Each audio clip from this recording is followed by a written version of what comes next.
शन्नो मित्रः शन्वरुणः शन्नो भवत्वर्यमा शन्न इन्द्रो बृहस्पतिः शन्नो विष्णुरुक्रमः नमो ब्रह्मणे नमस्ते वायो त्वमेव प्रत्यक्षं ब्रह्मासि त्वामेव प्रत्यक्षं ब्रह्म वदिष्यामि ऋतं वदिष्यामि सत्यं वदिष्यामि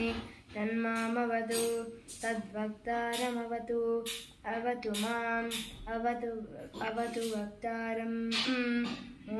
शान्ति शान्ति शान्तिः शिक्षां व्याख्यास्यामः वर्णस्वरः मात्राबलं सामसन्तानः इत्युक्तः शिक्षाध्यायः सहनो यशः सहनौ ब्रह्मवर्चसम् अतातः संहिताया उपनिषदं व्याख्यास्यामः पञ्चस्वधिकरणेषु अधिलोकमधिज्योतिषमधिविद्यमधिप्रजमध्यात्मं तामहासंहिता इत्याचक्षते अथादिलोकं पृथिवीपूर्वरूपं द्वौरुत्तररूपम् आकाशसन्धिः वायुस्सन्धानम् इत्यधिलोकम् अथादिज्योतिषम् अग्निपूर्वरूपम् आदित्य उत्तररूपम् आपस्सन्धिः वैद्युतसन्धानम् इत्यधिज्योतिषम् अथादिविद्यम् आचार्यपूर्वरूपम् अन्तेवास्युत्तररूपम् विद्यासन्धिः प्रवचनगुंसन्धानम् इत्यधिविद्यम् अथादिप्रजम् मातापूर्वरूपम्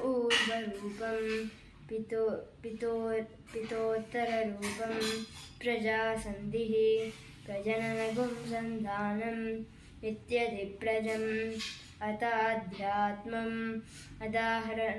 अदराहनः पूर्वरूपम् उत्तराहनुरुत्तररूपम् वाक्सन्धिः जिह्वासन्धानम्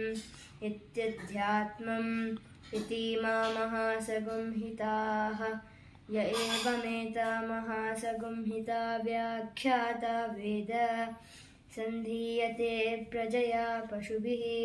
ब्रह्मवर्चसेनान्नाद्येन सुवर्गेण लोकेन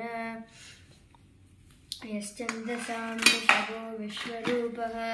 छन्दोभ्योऽध्यमृतात् सम्बभूव समेन्द्रो मेधया आश्नुनोतु अमृतस्य देवदारणो भूयासं शरीरं मे विचर्षणं यह्वा मे मधुमत्तमा कर्णाभ्यां भूरिविश्रुवं ब्रह्मणः कोशोऽसि मेधया पिहितः